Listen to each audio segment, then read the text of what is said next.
नमस्कार, मैं सुधीर चौधरी। साथियों, यह मेरा नया चैनल है मशाल सार, जिस पर मैं आप लोगों को देश विदेश की बड़ी बड़ी खबरें सरल भाषा में समझाऊंगा और साथ ही पेंशन, आपकी जेब और आम आदमी की जिंदगी पर असर डालने वाले हर फैसले की सच्ची तस्वीर भी दिखाऊंगा। अगर आप मुझे सच्चा और बेबाक पत्रकार मानते हैं और मेरी पत्रकारिता का साथ देना चाहते हैं तो इस चैनल मशाल सार को जल्दी से सब्सक्राइब कर लीजिए और घंटी का बटन भी दबा दीजिए ताकि हमारा कोई भी जरूरी वीडियो आपसे मिस न हो। तो चलिए वीडियो शुरू करते हैं। साथियों, आज की यह पूरी रिपोर्ट सीधे आपकी मासिक पेंशन, घर के खर्च और आने वाले सालों की आर्थिक सुरक्षा से जुड़ी हुई है। इसलिए जो बातें आप अभी सुनने जा रहे हैं उन्हें केवल खबर की तरह नहीं, बिल्कुल अपने भविष्य की योजना के रूप में समझिएगा। शुरू में आपसे एक छोटी सी गुजारिश भी है, अगर आप अफवाहों की जगह दस्तावेजों और रिसर्च पर आधारित सच्ची जानकारी चाहते हैं तो चैनल को जरूर सब्सक्राइब कर लीजिएगा ताकि आने वाले समय में पेंशन से जुड़े कोई भी बड़े फैसले या सरकारी आदेश आपसे मिस न हो। लंबे समय से ईपीएस 95 पेंशनर्स आंदोलन, पत्र लिखने, धरने, प्रदर्शन और कानूनी लड़ाई के जरिए अपनी आवाज सरकार तक पहुंचाने की कोशिश कर रहे हैं। कई बार उम्मीद जगी, कई बार निराशा भी हाथ लगी, लेकिन इस बार जो संकेत मिले हैं उनसे ऐसा महसूस हो रहा है कि मामला अब निर्णायक मोड़ की तरफ बढ़ रहा है। आज की अहम बैठकें पूरी हो चुकी हैं और जो जानकारी सामने आई है वह ईपीएस 95 पेंशनर्स के लिए एक बड़ी उम्मीद बनकर उभर रही है। कमांडर अशोक रावत जी ने बताया कि आज की उनकी फाइनल मीटिंग का दौर खत्म हो चुका है और यह कोई औपचारिक या रस्मी मीटिंग नहीं थी, बल्कि ऐसी गहन चर्चा थी जिसमें पेंशनर्स के जीवन से जुड़े लगभग हर अहम मुद्दे पर विस्तार से बात हुई। कई पुराने सवाल दोबारा उठाए गए, नए प्रस्ताव रखे गए और सबसे महत्वपूर्ण बात यह रही कि इस बार सरकार और प्रशासनिक तंत्र की तरफ से चीजों को गंभीरता से सुना भी गया। सबसे पहले बात करते हैं उस मुद्दे की जो हर बुजुर्ग पेंशनर की सबसे बड़ी चिंता बन चुका है, चिकित्सा सुविधा। उम्र बढ़ने के साथ दवाइयों, टेस्ट, इलाज और अस्पतालों के खर्च में तेजी से बढ़ोतरी हो जाती है, लेकिन पेंशन की राशि उतनी नहीं बढ़ती। ऐसे में आम पेंशनर का लगभग आधा बजट सिर्फ दवा और इलाज में खत्म हो जाता है और घर चलाना मुश्किल हो जाता है। आज की बैठक में साफ तौर पर बताया गया कि ईपीएस 95 पेंशनर्स को आयुष्मान भारत योजना से जोड़ने की प्रक्रिया अंतिम चरण में पहुंच चुकी है। मतलब यह है कि सरकार गंभीरता से इस दिशा में काम कर रही है कि ईपीएस 95 के पेंशन धारकों को भी वही स्वास्थ्य सुरक्षा मिले जो देश के अन्य पात्र परिवारों को मिल रही है। इसके साथ ही कर्मचारियों द्वारा ईएसआईसी में लगभग 12 साल तक जो योगदान किया गया था उसको भी इस संपूर्ण मेडिकल सुरक्षा ढांचे के अंदर शामिल करने का प्रस्ताव आज की चर्चा में रखा गया। देश भर में फिलहाल लगभग 81 लाख ईपीएस 95 पेंशनर्स बताए जा रहे हैं और इनके परिवारों समेत लगभग 1 करोड़ लोगों को आयुष्मान भारत के दायरे में लाने का खाका तैयार किया गया है।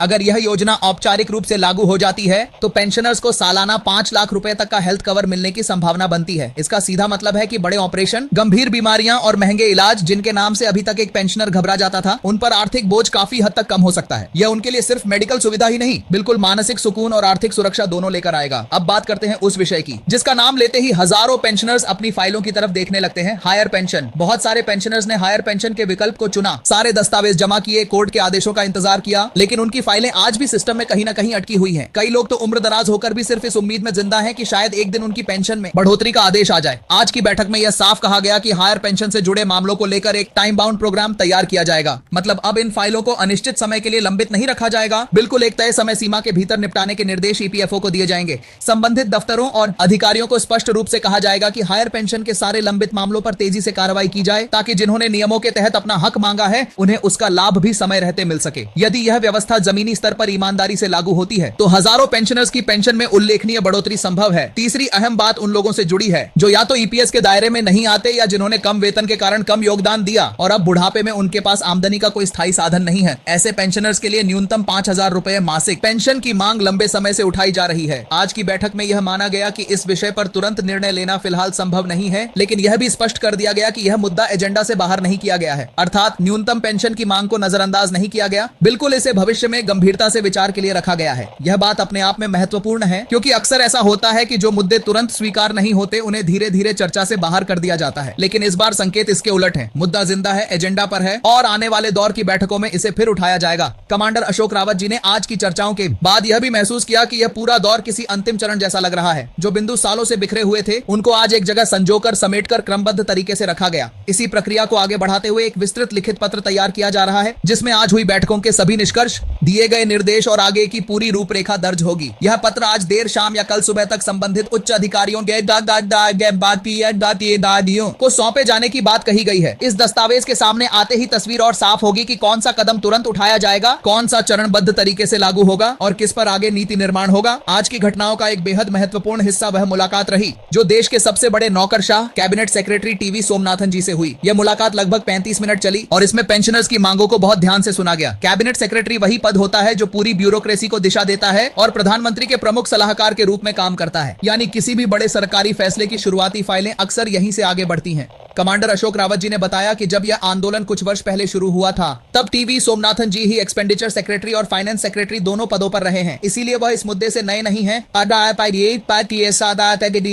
बिल्कुल इसकी जड़ों और जटिलताओं को पहले से समझते हैं। आज की मुलाकात में उन्होंने यह भी स्वीकार किया कि यह आंदोलन किसी व्यक्तिगत लाभ के लिए नहीं, बिल्कुल देश के बुजुर्ग पेंशनर्स के न्याय और सम्मान के लिए चल रहा है। संगठन की निष्ठा, पारदर्शिता और अनुशासन की भी सराहना की गई और यह माना गया कि आज ईपीएस 95 पेंशनर्स का यह संगठन देश के सबसे बड़े और प्रभावी संगठनों में एक बन चुका है। मुलाकात के दौरान एक अहम तर्क यह रखा गया कि जब सरकार ने अन्य योजनाओं में जैसे श्रम योगी मानधन स्कीम में 100% सरकारी योगदान देने की व्यवस्था की है, तो ईपीएस पेंशनर्स के लिए भी 5% से 8% तक अतिरिक्त सरकारी सहायता दी जा सकती है। इससे उनकी पेंशन राशि को सम्मानजनक स्तर तक पहुंचाया जा सकेगा। इस तर्क पर कैबिनेट सेक्रेटरी की प्रतिक्रिया सकारात्मक बताई गई है, जो यह संकेत देती है कि सरकार के उच्चतम स्तर पर भी इस दिशा में गंभीर मंथन चल रहा है। इसी क्रम में वेतन सीमा, सैलरी सीलिंग को बढ़ाने की सिफारिश भी रखी गई। पहले जो सीमा बढ़ाने का प्रस्ताव था, आज की चर्चा में यह संकेत मिला कि उसे भी और ऊपर ले जाने पर विचार हो रहा है। अगर यह सुझाव व्यावहारिक रूप से स्वीकार कर लिया जाता है और इस पर औपचारिक आदेश जारी होते हैं, तो आने वाले समय में लाखों पेंशनर्स की पेंशन में उल्लेखनीय बढ़ोतरी संभव है, क्योंकि गणना का आधार ही बदल जाएगा। एक और अहम बिंदु यह भी उठाया गया कि ईपीएफओ द्वारा 8.33% की कटौती के बावजूद पेंशन उस अनुपात में नहीं दी जाती जिसकी अपेक्षा नियमों के तहत की जाती है। विशेषज्ञों का मत है कि अगर सरकार चाहे तो नियोक्ता द्वारा 12% तक किए जाने वाले योगदान को कुछ नियमों के संशोधन के साथ पेंशनर्स के हित में और अधिक प्रभावी तरीके से उपयोग किया जा सकता है।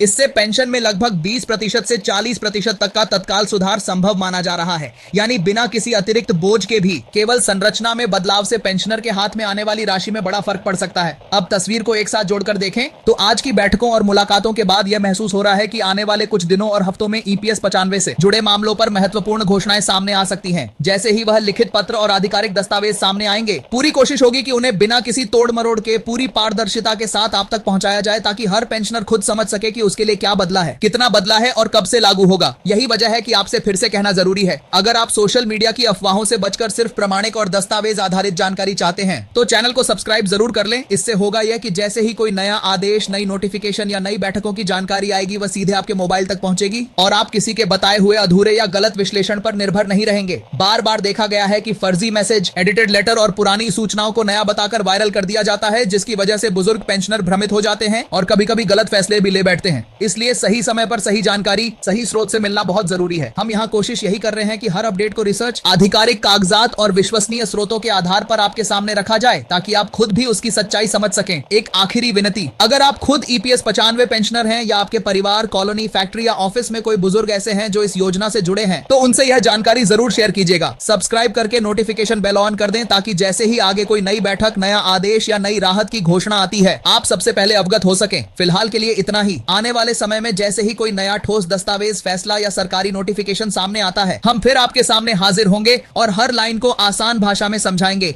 देखने और धैर्य से पूरी रिपोर्ट सुनने के लिए आपका बहुत बहुत धन्यवाद।